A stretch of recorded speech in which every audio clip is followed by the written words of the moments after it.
Wind, not a gentle breeze, but a wind that cut like a knife, the dry, cold blade of a knife, slicing into the cracked skin of Ara Vance's lips.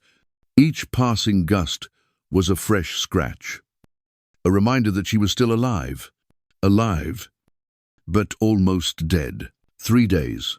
3 days of wandering through jagged rocks, across sun-scorched, hellishly cracked lands. Not a soul, not a drop of water, only the sound of her own breathing, rapid, heavy, ragged like torn burlap, and the haunting from behind, invisible footsteps. The imaginary barking of the hounds she was sure was still following somewhere.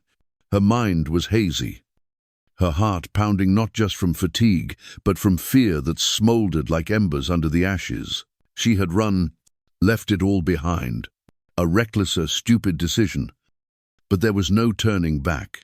Her right ankle was now swollen, bruised, burning hot. The wound from the slide as she hurried down the rocky slope and slipped. The fabric of her dress was torn, covered with dried blood and dirt. Every step was torture. Thirst. Thirst was more than a feeling now. It was a living thing. A small animal clawing at the inside of her throat. Hissing and whining, head spinning, every breath a challenge. Then, the smell of smoke. At first, the smell of wood smoke was an incredibly pleasant hallucination, but then it became clearer, and with it light, a small, flickering dot in the purple of the late afternoon sky. Fire. People. Her hands trembled. Her stomach told her to turn away. People with fire, in a land like this, were rare and dangerous, because everyone who lived in this dead place had a reason that was never gentle. But her feet, betraying her, dragged themselves toward that light, not because she believed it, but because she had no choice. The light led her to a ravine where, a small wooden cabin nestled beneath a huge red arch, as if nature itself were trying to hide it from the world. There was a horse there, black as steel, standing as still as a stone statue beside the dying fire. Ara crawled closer, feeling as if she were falling by the yard. Her mind was spinning, and then she saw him, a figure eightal, broad-shouldered, stepped out of the darkness beside the fire. No words, nor hurry, just a dark shape moving in the flickering light. A long gun lazily draped over her arm.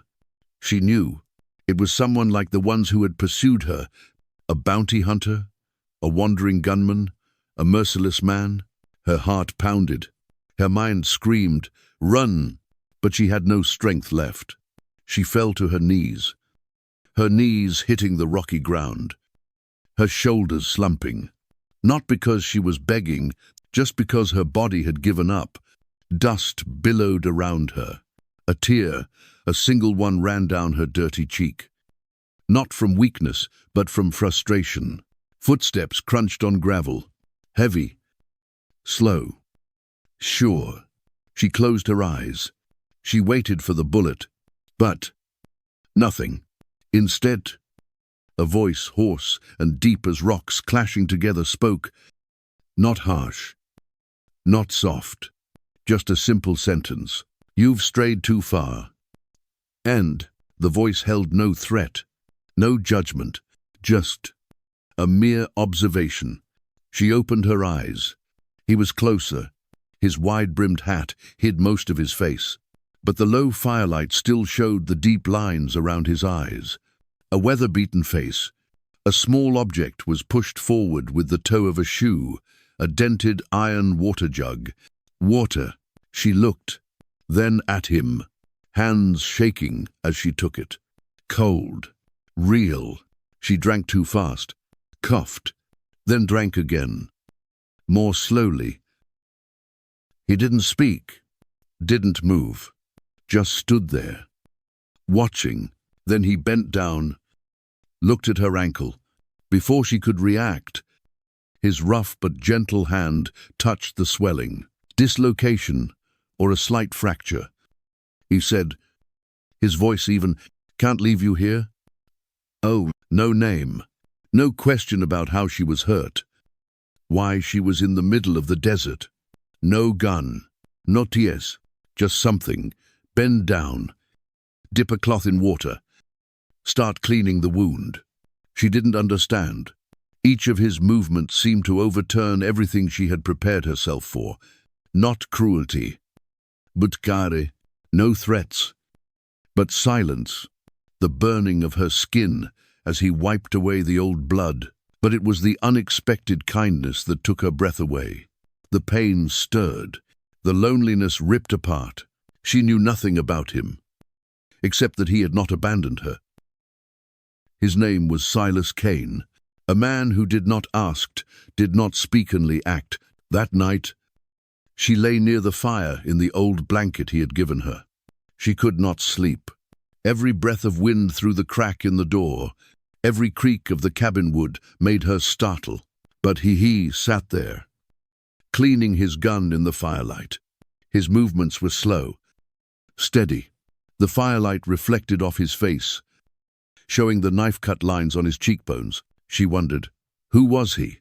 Bounty hunter? Good? Evil? Or just a lost soul in the wasteland? She did not know. But she was alive. And tonight, the first night in days, she did not sleep with her hand grasping a rock as a weapon. In the midst of the harshest desert, in the most fragile moment, she found something she no longer dared to believe existed: hope. The first morning in the cabin began with the smell of coffee, not the bitter, burnt pot coffee that the vagabonds often brewed hastily, but the kind with a scent, real, strong, gentle, like a part of an old memory that Ara thought she had forgotten. When she opened her eyes, a dim light shone through the cracks in the wooden door. Silas was awake, sitting silently by the fire, a tin cup in his hand, his eyes looking somewhere out the window, as if the wind and dust carried questions he had yet to find answers to. She propped herself up on her hands. Her ankles were still swollen and aching, but she no longer felt the despair she had felt yesterday. Someone was there, and strangely, that person had not done anything to frighten her. He handed her a cup. He said nothing. The heat of the coffee spread into her palms, seeping into her fingers, which had become numb from the desert night. At that moment, she realized the first thing that made Silas different. His silence did not create distance. It was like a thin blanket wrapped around her, not intruding, but not abandoning. Then he spoke. Not a question, not a command. "Thorn," he said, his voice flat as the ground. "He is the man you are running from." She froze. Her hand tightened on the tin cup. There was no need to confirm it. The name Marshall Emmett Thorne carried a world falling apart, and he had just thrown it across the small cabin like a cold stone. "You are not the first he has hunted down." Silas continued. "I have heard stories. Women, men. As long as they threaten his power, he will erase his mark." For the first time, she really looked at him. His face was grey from the sun and wind, his eyes deep and dim under the brim of his hat. No mozzeri, no pity, just understanding. Ara told him, bit by bit, about what had happened at Redemption Creek, about her being the secretary of the town council, about how Thorne abused his power, forcing her to forge signatures, to extort money from the poor. When she refused, he turned her into a traitor, a wanted criminal, a thief, a valuable name but not a person. Silas listened silently, not interrupting. There was only the sound of coffee dripping into the ashes as he tilted the pot. Finally, he said a single sentence. "It's not the first time he's done this, but it might be the first time he's met someone who won't shut up." That night, he bound her legs tightly with a wooden stick he'd carved from a dry log, smoothed with a pocket knife. She broke out in a cold sweat. but he did it as gently as he could. When he was done, he gave her a piece of dry bread and a slice of bacon. It wasn't tasty, but she ate it like it was a feast. The fire was blazing. The wind beat against the cabin walls, whistling like a wild animal. Ara sat against the wall, watching him clean his gun. His movements were like clockwork, smooth and controlled. It was as if, despite the chaos around him, he still maintained some semblance of order. "Do you live alone?" she asked. Silas did not look up. The fewer people, the less trouble. End footnote.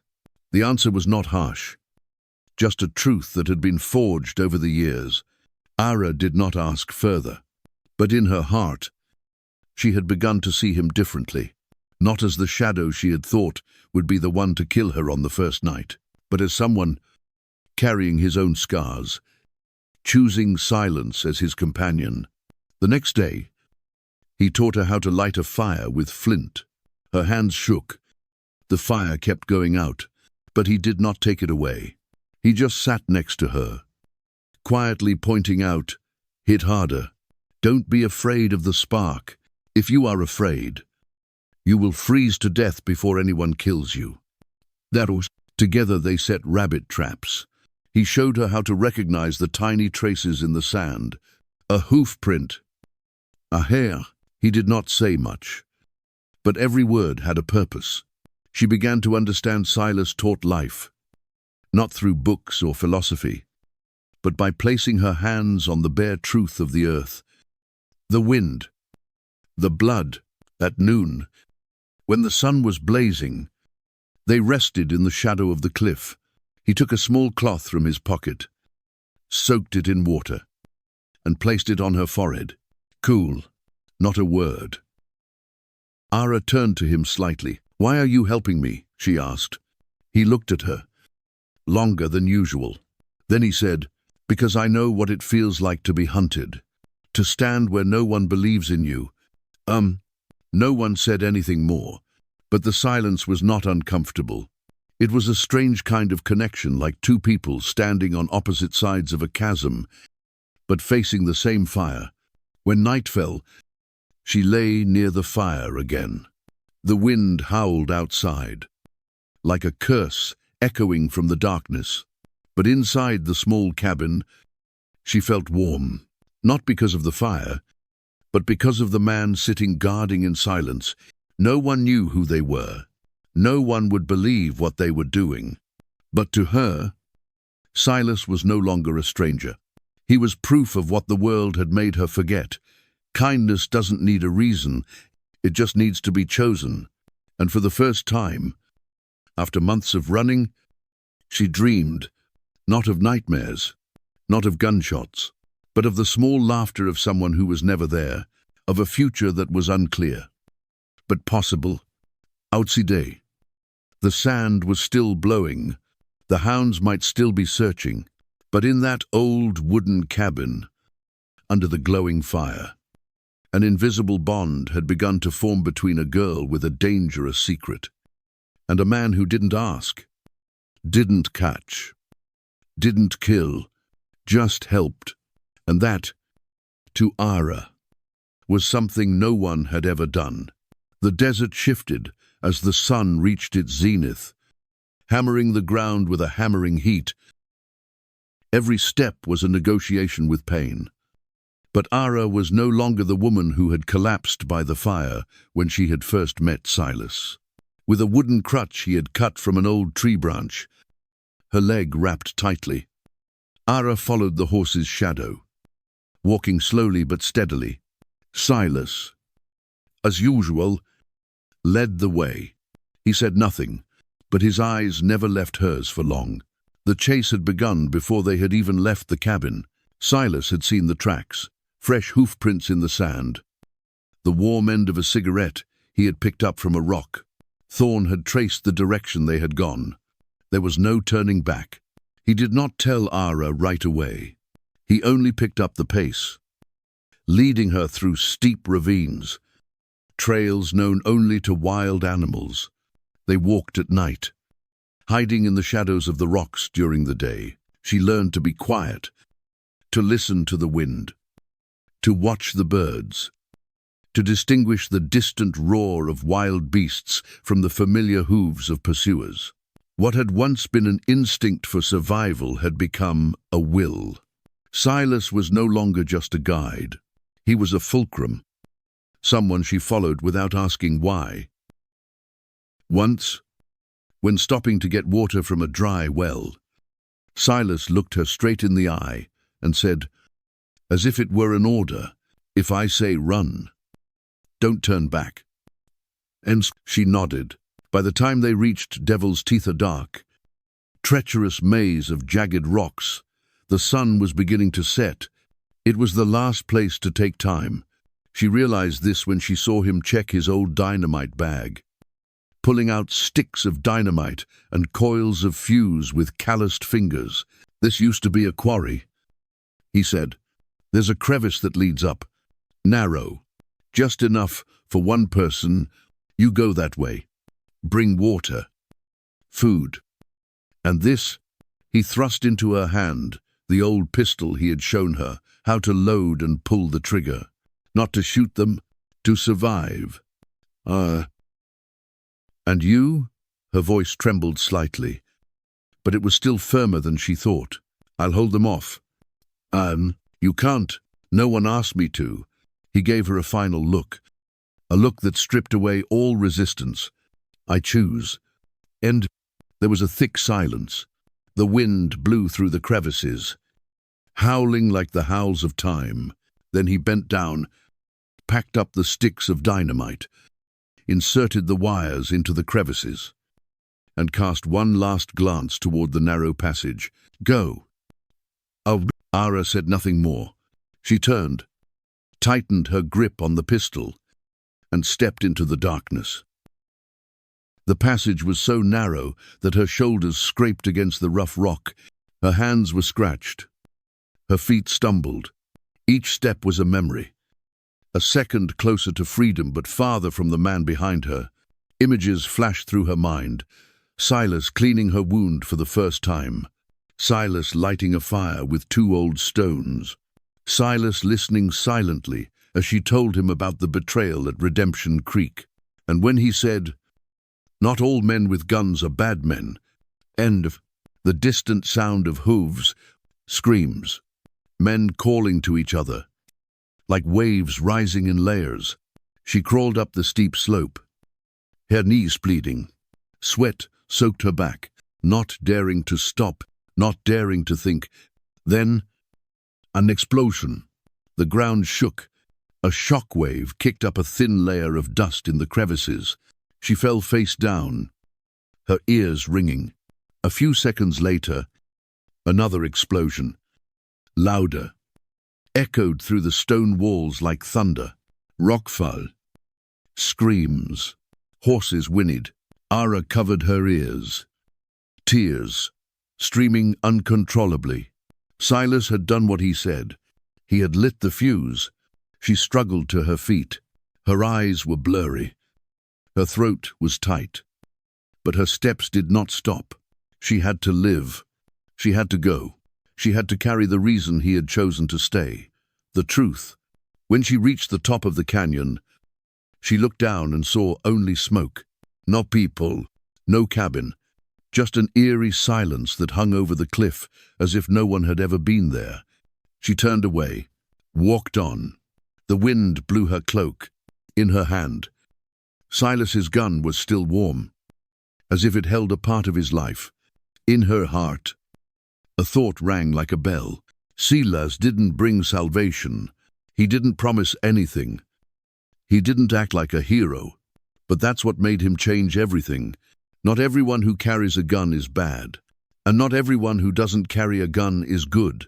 He carried a gun and saved her life. He was silent and made her believe for the first time in her life. She kept walking. She didn't look back. But every time the wind whistled past her, every time gravel cracked under her feet, she thought of him, the man who wouldn't shoot when he could, and would blow up a mountain just to give her another day. That was the price of freedom. And now, it was in her hands. Martha appeared as if from a dream, not mysterious, not gentle like an angel in a story. She stood there, in the afternoon sunlight, her platinum hair tied back, her face tanned, and her eyes experienced. When Ara stumbled to the edge of Whisper Creek, seemingly on the verge of death, Martha asked nothing. She just picked her up, led her into a cool mud house, poured her water, and said, in a dry but warm voice, "You've been through hell, but you're alive to tell the tale." Ara slept for 2 days, occasionally waking up in the middle of the night, her chest tightening from the haunting sound of explosions. She didn't know if Silas was still alive. No one knew. Martha didn't ask. She just kept quiet, like a silent prayer for that man. On the 3rd day, when her strength gradually returned, Ara took out the thing that had always been with her, the leather notebook. Thick and heavy, she cut the seam at the hem of her dress, took it out, her hand shaking but determined. She set the book on Martha's wooden table. In the afternoon light filtering through the small window, "I brought the evidence," she said. "It records every transaction, every amount of money stolen, every name of the person who lost their land. It was all written down by me when I was a clerk at Redemption Creek." And Martha opened the book. Read a passage. Her eyes sharpened, then looked at her, not asking any more questions. She understood, not because of the writing, but because of the courage in the numbers. "Thorn will kill anyone who has this." Ara whispered, "Then I will give it to someone he cannot touch." Martha said. A week later, with the protection of 2 burly men named Jed and Tom, locals of the camp, quiet but loyal, Ara set out for the Presidio. They traveled at night, cutting off the roads less traveled, avoiding the stops Thorn had watched. Ara learned to read the road, to smell the traps, to understand how the mercenaries made their presence felt. She was no longer the one being led. She began to lead. When they reached the Presidio, it was a dusty but crowded town. There were voices, the smell of stew, the bells of the small wooden church ringing at noon. But Ara was headed for the courtroom of Judge Isaac Parker, known not for his cruelty, but for his intolerance of injustice. Martha's letter had arrived first. Parker met Ara in a simple room. Wooden walls, a long table, and an oil lamp. He was a tall, middle-aged man with a short, white beard, his eyes cold and steely. He did not smile. There was no need to. "Are you Ara Vance?" he asked. "Yes." "Oh, you say you have evidence of Marshal Emmett Thorne's corruption?" "I won't tell you. I will prove it." She put the notebook on the table. As he turned the first page, all the sounds in the room seemed to vanish. There was only the sound of pages turning. The judge paused at a few items, frowned, and asked, "You wrote these?" "Yes. By order of the town council. I copied them from the original, but I have a copy. Here." She held out a small, separate, stamped stack of papers. "I was afraid they would destroy the real ones, so I secretly copied them." Parker read for a long time, then looked up, not surprised, not angry, but there was something in his eyes that sounded like respect. "I'll have Thorne arrested, and I'll protect you until you testify. If you're right, not only him, but his empire will fall." Ara bowed her head, but her heart was no longer trembling. A few days later, at the hearing, she sat before 12 people, witnesses. She told the whole story, how Thorne used his power to convert public land into private property, how he cheated the poor, used false records, forced people like her to work as his servants, And when she refused, he turned her into a criminal. She didn't talk about Silas, not about the wandering days, the blood and dust, the bombs and smoke, but she left a pause when she mentioned a nameless stranger who had saved her life to come here. After she left the podium, a woman stood up from the back row, her hands shaking. "My husband was evicted from his land last year for tax arrears, but he never owed. We lost everything." Unquote. Then another, "We paid for the aqueduct, but the water never came." Unquote. They stood, no noise, no shouting, just a line of people, each with his own story, and all leading to the same name, Emmett Thorne. When Parker announced Thorne's arrest, the cold in the room melted away. Ara did not cry. She just clenched her fists, her heart empty. Justice, she thought, was not a flash of light. It was a slow, steady march through mud and blood. A few days later, news of Thorne's capture spread. He refused to surrender, shot back, killed along with several of his men. The end. No judgment, no shackles. Just a fitting end for someone who never stopped.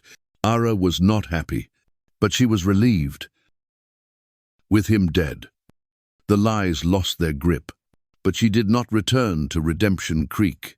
Even though she was invited, even though she was vindicated, she knew that town was the closed part of her life. She was no longer the silent secretary. Now, she was a survivor and a witness to the truth. The Presidio, in the days after Emmett Thorne's death, was strangely quiet. There was no more nervous whispering in the saloons, no more horsemen with badges patrolling the streets, their eyes scrutinizing the town as if it belonged to them.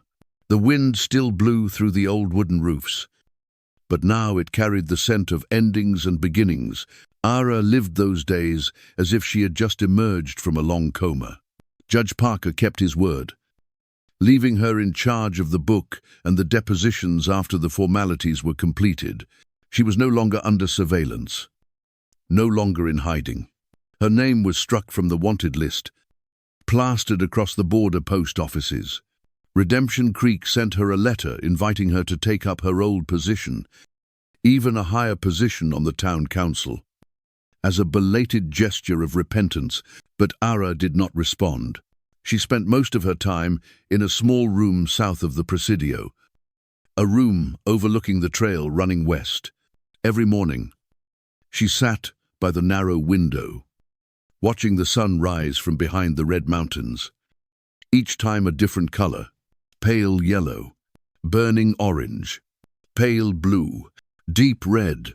Each time, the wind blew softly through her hair, through her mind, carrying a recurring question she dared not speak: is he alive? Then one morning in early fall, as the sun was just gilding the last of the frost on the roof tiles, a thin, gray-haired man rode through the street on a mule. He stopped in front of the room, calling her name.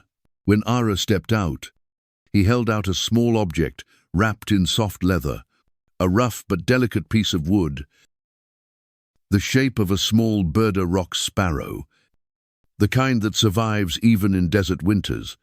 "The guy I met in Lonesome Mountain said to give this to you if you ever pass through the Presidio." The old man said, "No name, no letter. Just say, you will understand." Ara took the bird, her heart clenched. No letter, no words. The wooden bird was an answer, a proof, a whisper from the man who had chosen not to look back, not to let her see any blood, only to leave an image that weighed more than any farewell. Silas Kane was alive, and he kept his word, to let her live, unbound, unindebted, unhurt. She placed the wooden bird on the small table beside her bed. Every morning after that, she looked at it, as if looking at a window to the nameless. Freedom. But then, one late afternoon, when the wind carried red dust and the distant sound of horseshoes, Ara knew she could not sit here forever. She packed her things, a cloth bag, an old gun, the one Silas had given her, a new, white notebook, and the wooden bird, wrapped in a soft cloth. Tucked away in the depths of her bag, she left a letter to Parker, thanking him for his justice, one to Martha, promising to return. She was no longer Ara Vance, the fugitive, or Ara Vance, the witness. She was a free woman, and freedom, she understood, did not live in a city with rules, but in a land where people could be themselves. She bought a horse, not big, not strong, but steady.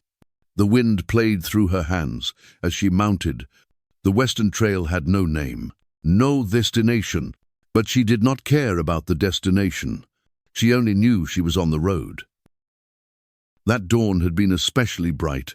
The first rays of light touched her shoulders like the light recognizing a soul awakened. She rode out of the Presidio in silence. No one saying hello. No one asking questions. But she carried with her the gaze of those who had seen her stand in court, a gaze not of pity, but of respect. With each passing mile, the land grew drier, wider. Boulders jutted out like the teeth of sleeping beasts. Low bushes were covered with yellow sand, and the wind blew relentlessly. Carrying a whisper she thought she heard more clearly than ever. Just keep going. No looking back. No apologies. No explanations. She thought of Silas not as a man, but as a part of this land, an inseparable part of what made her who she was. She didn't know if she would see him again. Maybe never. But that didn't matter. He had planted something in her that she had no right to ask for, in return. Trust. And from that trust, someone like her, once lying in the dust, could now ride her horse toward the horizon. The wooden bird in her pocket was a reminder that life didn't need to be fancy. It just needed to be trusted, like little birds flying across the windless sky, unnoticed, yet still an eternal symbol of resilience. The sunlight crept over her shoulder. The sun was high. She didn't look back. She didn't stop. And for the first time, she felt the wind no longer blowing against her. It's pushing her forward. If this story has stopped you for a moment, if Ara and Silas's journey has reminded you of something, about survival, about hope reborn in the harshest of places, then don't leave just yet. Leave a comment. Share your thoughts. Because sometimes a response is the simplest way to continue a story. What would you do if you were at a crossroads like Ara? Do you believe in kindness in the wilderness like Silas did? We tell stories like this to remind each other that in the deserts of life there are places to sow hope. If you believe the same, please subscribe to the channel, not just to watch more videos, but to keep together the honest moments, the stories that remind us that even in a harsh world, people can still choose compassion. Thank you for sticking with us until the end. The story may have ended, but what you take with you, that's what matters most. See you again on the next journey.